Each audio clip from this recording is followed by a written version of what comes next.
chicos, ¿qué tal? Reciban un cordial saludo de mi parte. En esta oportunidad vamos a continuar desarrollando lo que viene a ser el curso de filosofía. ¿Qué vamos a trabajar, profesor, hoy día? Vamos a trabajar lo que viene a ser periodo cosmológico. Así que prepárate, ve alistando por ahí tu cuadernito, tu lapicero, ve alistando por ahí todo lo que necesitas para ir apuntando conforme voy a ir anotando en la pizarrita. Muy bien, así que vamos a iniciar.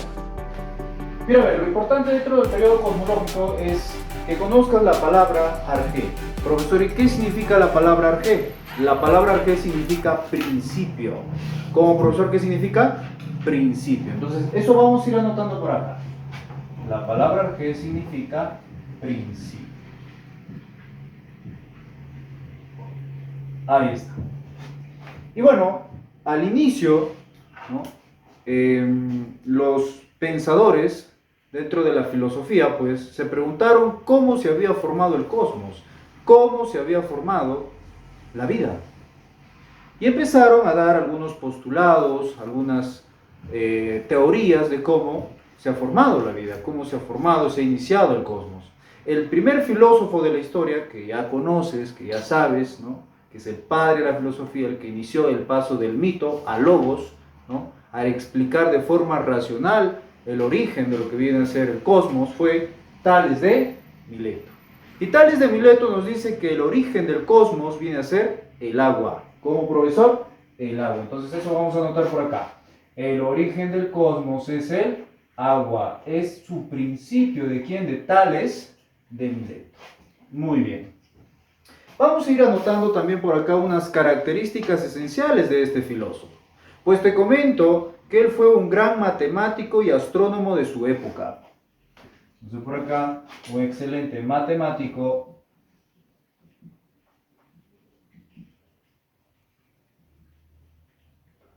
y astrónomo de su época. ¿Ya? Muy bien. Cuenta la historia, ¿no? En que en su época pues hubo lo que viene a ser un eclipse. Él sabía lo que iba a pasar, ¿no? Pero toda la gente en ese momento se desesperó, se empezaron a preocupar, pensaron que era el juicio final, ¿no? Pensaron que Zeus les iba a castigar, ¿no? Porque en la cultura griega tenía como dios representante a Zeus. Para ellos era el juicio final, pero un hombre solamente conservaba la calma. ¿Y quién era, profesor? Tales de Mileto. Por eso se dice que él tuvo la capacidad, gracias a sus conocimientos de astronomía, poder predecir, ¿qué cosa? Un eclipse. Predijo un eclipse. Eclipse. Ahí está. ¿Ya? Muy bien. Más adelante, pues, Tales de Mileto va a ser considerado como uno de los 7 sabios de Grecia. Entonces anotamos eso también por acá, considerado uno de los 7 sabios de Grecia.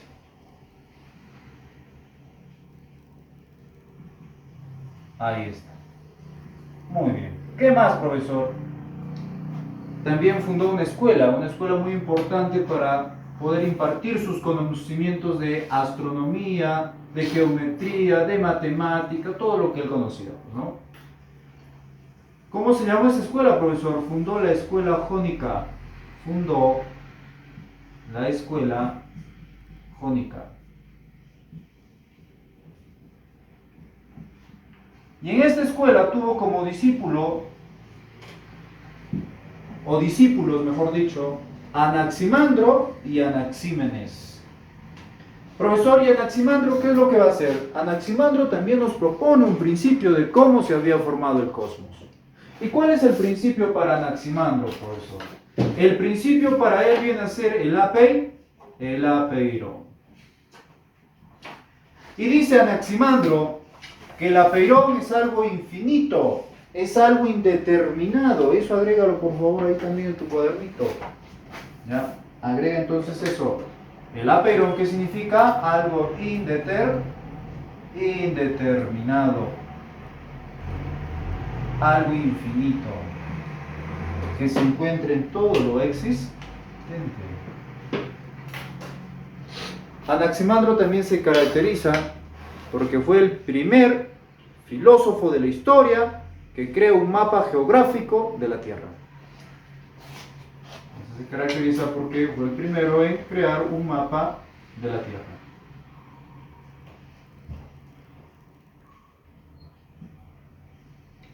Mapa geográfico de la Tierra. ¿Ya? Ahí está. ¿Qué más? Según el pensamiento de este filósofo, se dice que la vida inició en el mar y que los predecesores al ser humano eran los peces por tener médula espinal.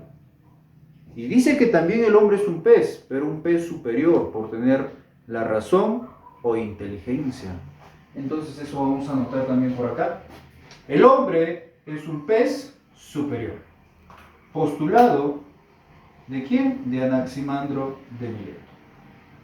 Es un pez superior.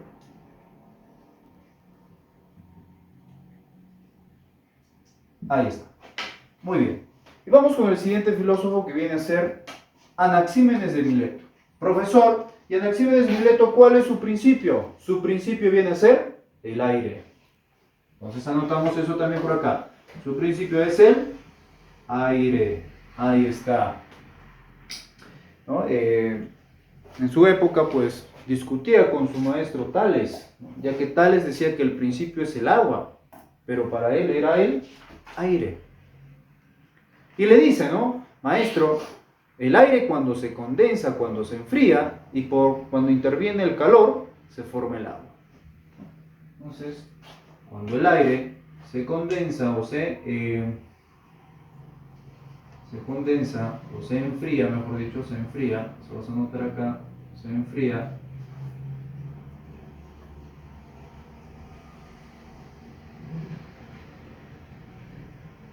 y con la intervención del calor se forma, ¿qué cosa? El principio de su maestro. ¿Cuál es su principio?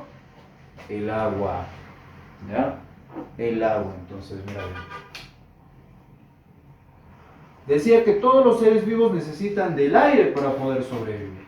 Y que eso ha sido el principio de todo. Incluso se atrevió a decir que el alma estaba formado por aire. También llegó a la conclusión de que la Tierra flota gracias al aire. En su momento, pues fue defendido por este científico, por este filósofo, mejor dicho. Pero con el pasar de los años, conocemos que la Tierra no es que flote por simplemente encontrarse en el espacio, sino que se debe gracias a una ley, ¿no? La ley que descubrió Isaac Newton, la ley de la gravedad. ¿Ya? Muy bien. Entonces, hasta ahí espero que haya quedado claro lo que viene a ser Tales, Anaximandro y Anaxímenes. Vamos a continuar ahora por acá con lo que viene a ser otro filósofo llamado Heráclito de Éfeso. Para Heráclito, profesor, ¿cuál es el principio? El principio para él viene a ser el fuego. Entonces anotamos por acá, el principio es el fuego. Ahí está. Y él nos dice que todo cambia. Nada se mantiene igual. Todo está en constante cambio. Y lo explica con una frase, ¿no? Él dice, nadie puede bañarse 2 veces en las mismas aguas de un río. Desde el momento que una persona nace, fisiológicamente y psicológicamente cambia, nos dice, ¿no? Claro, el ser humano va pasando por etapas, ¿no? Desde que nace, etapa de infancia, niñez, adolescencia, adultez joven, adultez intermedia y lo que viene a ser adultez tardía. En ese proceso de nuestras etapas vamos cambiando fisiológicamente o biológicamente como psicológicamente.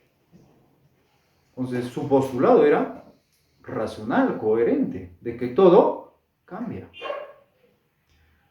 Él en las plazas de Grecia se discutía con un filósofo que era su contemporáneo. ¿Y quién era? Parménides. Heráclito era conocido por su carácter huraño, ¿no? De difícil, pues, entendimiento, comprensión con los demás. Por eso es que lo llamaron el filósofo oscuro. El filósofo oscuro. Según Carlos Marx, este filósofo es conocido como el padre de la dialéctica. Ahí está. Es conocido como el padre de la dialéctica. Profesor, ¿y qué estudia la dialéctica? Bueno, es un método que se caracteriza porque trabaja con dualidades, como opuestos. ¿Cómo conocemos el concepto de paz? Porque existe la guerra. ¿Cómo conocemos el concepto de derecha? Porque existe una izquierda. ¿Cómo conocemos el concepto de riqueza? Porque existe pobreza. Y eso es lo que tomó Carlos Marx, la lucha de las clases sociales, que siempre va a existir. Entonces, ahí tenemos respecto a la filosofía de Heráclito de Éfeso. Entonces, ¿quién fue su contemporáneo? Parménides, y con él discutían constantemente, ¿no? ¿Por qué, profesor? Porque este filósofo dice todo lo opuesto a Heráclito. Pero ¿cuál es su principio para él? El principio es el ser. El principio es el ser. Para Parménides, el ser no cambia, es inmutable, es infinito. Entonces por acá, el ser no cambia, es inmutable.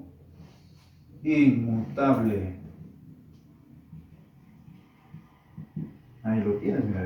El ser es inmutable. Muy bien. ¿Qué más nos dice Parménides? Parménides, su filosofía era opuesta a Heráclito. Él nos dice que nada cambia. Nada cambia, imagínate, ¿no? Nada cambia. Todo se mantiene igual. Dice que la naturaleza ha conservado su forma, su estructura hasta nuestros días. Nada ha cambiado. Lo único que ha cambiado es la percepción del ser humano. Y ese postulado lo defendía, pues, con lo que viene a ser una disciplina muy importante y que ahora es una ciencia dentro de lo que viene a ser el pensamiento, que es la lógica. Es precursor de la lógica. Conocido como precursor de la lógica. Y nosotros hemos trabajado lo que viene a ser las disciplinas filosóficas. La lógica, ¿qué hace? Va a ser aquella que va a estudiar la validez del pensamiento. Gracias a los principios, pues, que fue incorporando a la lógica, él se caracteriza por un principio básico y esencial que había creado, que es el principio de identidad.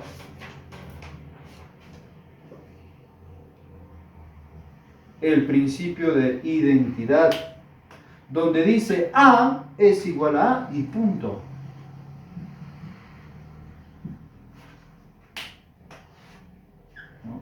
A es igual a A y punto.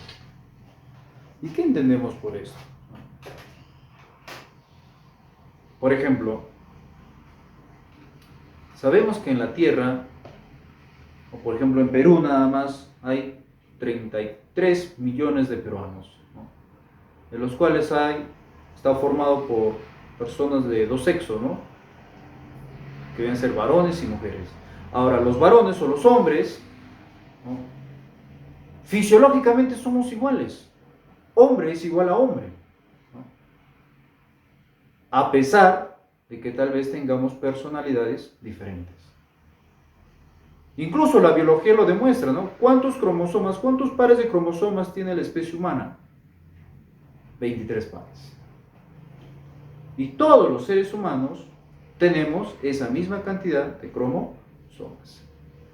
Todo ser humano, todo hombre es racional, pensante, reflexivo, ¿no? Con eso podríamos entender lo que viene a ser el principio de identidad. Muy bien. ¿Qué más? Parménides también nos menciona lo que viene a ser, a ver, se me fue la idea. Eso lo vamos a editar. A ver, ya. ser, nada cambia. Ah, listo, me acordé. Se van las ideas, ¿no? Dice que nuestros sentidos nos engañan, ¿no? Que sí, profesor, sí. Los sentidos te engañan. Los sentidos te engañan.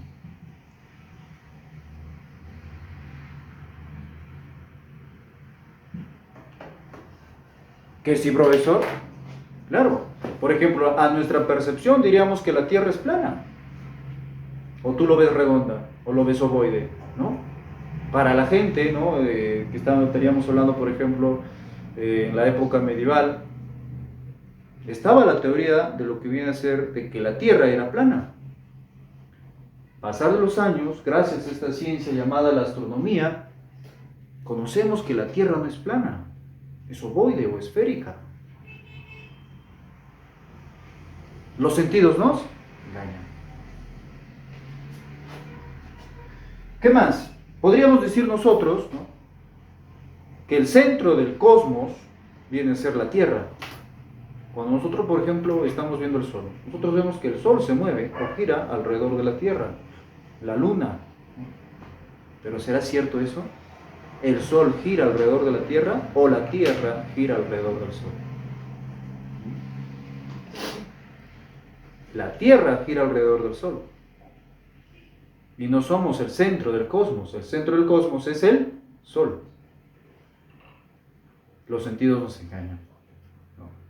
Entonces, ¿quién nos desmintió de estas teorías? Pues fue Nicolás Copérnico, creando la teoría del heliocentrismo, ¿no?, donde nos dice que el centro del cosmos viene a ser el Sol. Con sus conocimientos que había adquirido Parménides, pues funda una escuela llamada fundó la escuela heliática. Fundó la escuela heliática.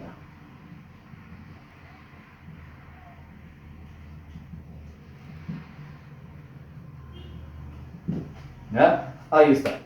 Muy bien. Vamos. Sí, vamos bien. Continuamos y ahora vamos a ver que dentro de la escuela heliática, pues Parménides tuvo un discípulo. ¿Cómo se llamó su discípulo? Ahí está, mira, a ver. Zenón de Elea. No puedes olvidarte de Zenón. Zenón de Elea. Zenón se caracteriza porque crea las famosas aporías. Como profesor, las aporías. ¿Y qué son las aporías? Las aporías son explicación mediante lo absurdo, donde nos demuestra que el espacio y el tiempo no existen. Sí, profesor. Y para eso él crea una paradoja. Aquiles y la tortuga. Te presento por acá Aquiles, mira, ve. Quiero que observes a Aquiles. Aquiles, acá tenemos el de la Ilíada, el hombre de los pies ligeros. Ahí está Brad Pitt. El hombre de los pies ligeros. Y por acá te presento una tortuga. Esta es una tortuga. Ahí tenemos a la tortuga, ¿no? Y es una paradoja de cómo nos explica que el tiempo no existe. ¿Que sí? Vamos a ver. Primer paso, nos dice que la tortuga lleva una ventaja. Tú que ponga atención acá. Lleva una ventaja o una distancia de 50 metros. ¿A quién? A Aquiles. ¿Sí? Entonces, la tortuga, cuando avanza 5 metros más, Aquiles de recién inicia a alcanzar a la tortuga.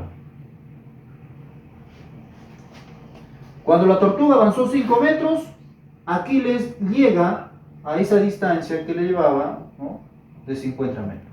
O sea, Aquiles recorrió ¿cuánto? 50 metros. ¿Cuánto recorrió la tortuga? 5 metros. De ahí la tortuga avanza nuevamente y recorre ¿cuánto? 1 metro. Y Aquiles, cuando llega a los 5 metros que le llevaba de distancia a la tortuga ya había avanzado ¿cuánto? 1 metro, ¿no? Entonces Aquiles estaría acá. Oye, pero Aquiles quiere alcanzar nuevamente la tortuga y la tortuga avanza. ¿Cuánto avanza? 20 centímetros más. Entonces, cuando la tortuga avanzó 20 centímetros más, Aquiles ¿cuánto recorrió? 1 metro. Cuando Aquiles quiere alcanzar, ¿no?, a la tortuga avanzó 5 centímetros. ¿Y Aquiles cuánto recorrió? Los 20 centímetros. Tanto es así que por más que Aquiles corra, jamás alcanzará a la tortuga. ¿Por qué? Porque cada vez las partes se van haciendo más pequeñas hasta llegar al infinito, donde con eso demuestra que el tiempo realmente no existe, ¿no? Es una paradoja que nos explica Zenón de Elea para poder defender los postulados de su maestro Parménides. Oye, recordar que él también es padre de la ontología, porque la ontología que estudia el ser. Muy bien, espero haya quedado claro respecto a Heráclito y a Parménides. Salud a su nombre. Muy bien, vamos ahora por acá con Pitágoras, ¿ya? Pitágoras de Samos.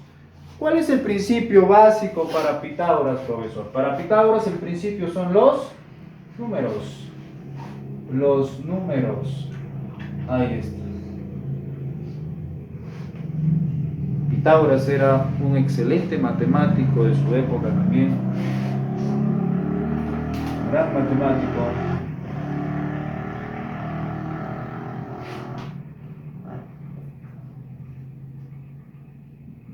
Y él se caracteriza, ¿no?, por crear un teorema, ¿no?, que lo has visto en la matemática, que viene a ser, ¿no?, la suma de los catetos al cuadrado es igual a la hipotenusa al cuadrado, ¿no?, un rectángulo, un triángulo rectángulo, ¿no?, de 90 grados, podríamos, ¿no?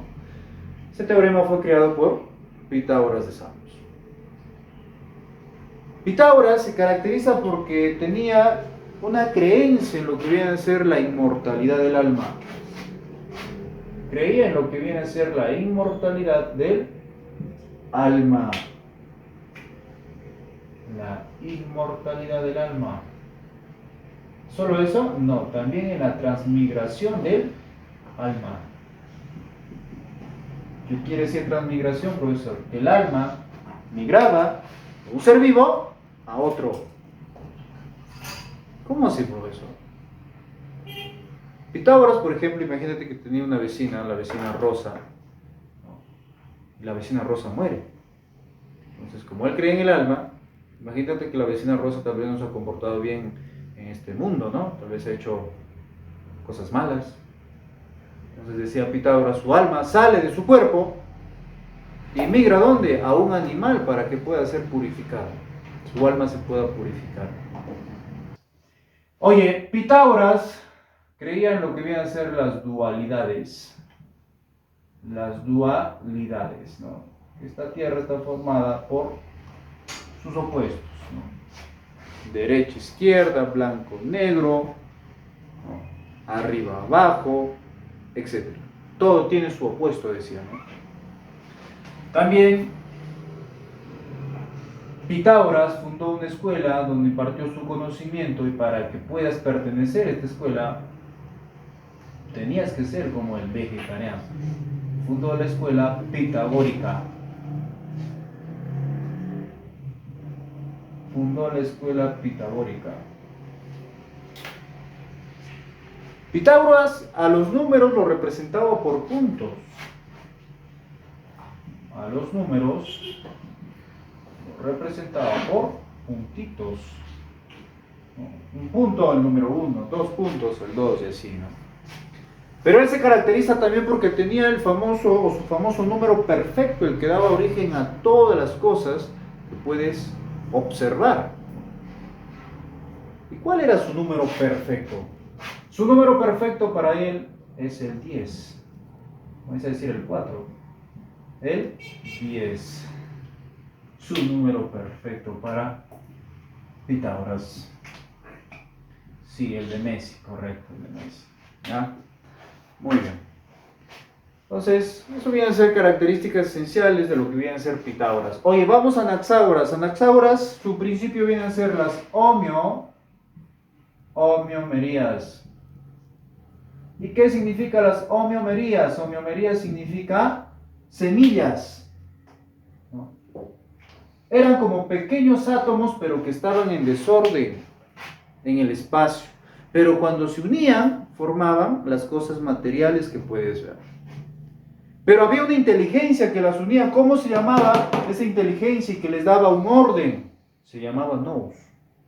Gracias a esta inteligencia, estas partículas se unían y formaban la materia. Y para él, eso fue el principio del cosmos. Vamos con otro filósofo llamado Empédocles de Agrigento. Empédocles se caracteriza porque une 4 elementos para mencionar cuál fue el origen del cosmos, que también se le conoce como las 4 raíces. ¿Cuáles son? El agua, el aire, el fuego y la tierra.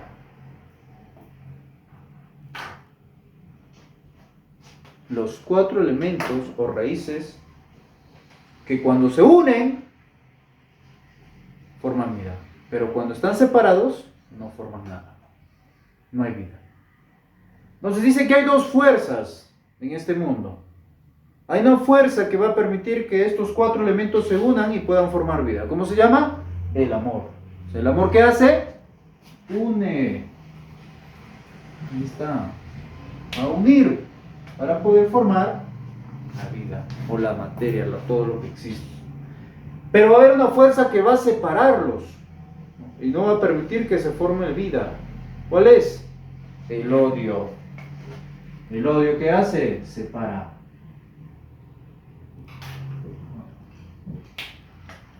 Separa. Los aparta uno del otro, ¿no? Y no permite que se forme vida. Muy bien, chicos, entonces eso viene a ser respecto a Empédocles, pero vamos también por acá con el filósofo llamado Leucipo y Demócrito. Leucipo y Demócrito nos plantean un principio que viene a ser el átomo. Profesor, ¿y el átomo qué viene a ser? El átomo significa sin división. Y es considerado, pues, ¿no?, la química como la parte más pequeña de la materia. Bueno, eso se sabía hace unos 40 años atrás, pero ahora se conoce que no es la parte más pequeña. Encontramos electrones, protones, neutrones y encima los quarks. Pero su significado es sin división. Leucipo y Demócrito tratando de explicar al pueblo griego qué es un átomo, ¿no? Imagínate él, por ejemplo, cortando una manzana, ¿no? Corta una manzana por la mitad, lo sigue cortando esa mitad y haciéndola así cada vez más pequeñita, ¿no? Ya una parte tan pequeña que ya no puede ser cortada.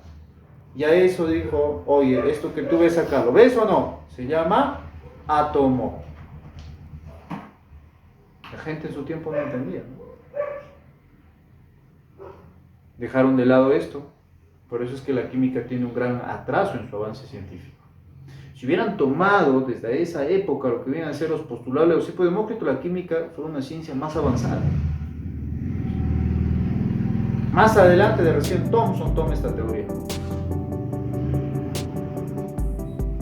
Entonces, Leucipo y Demócrito nos dice que el principio es el átomo.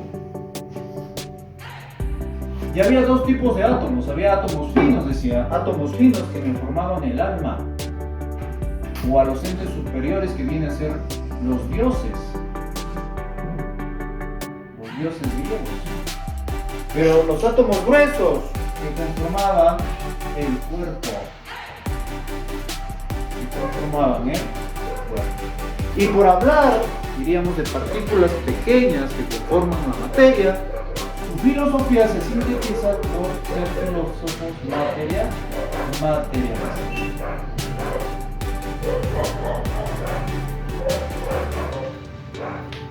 Chicos, entonces, eso es lo que nos menciona Leucipo y Demócrito.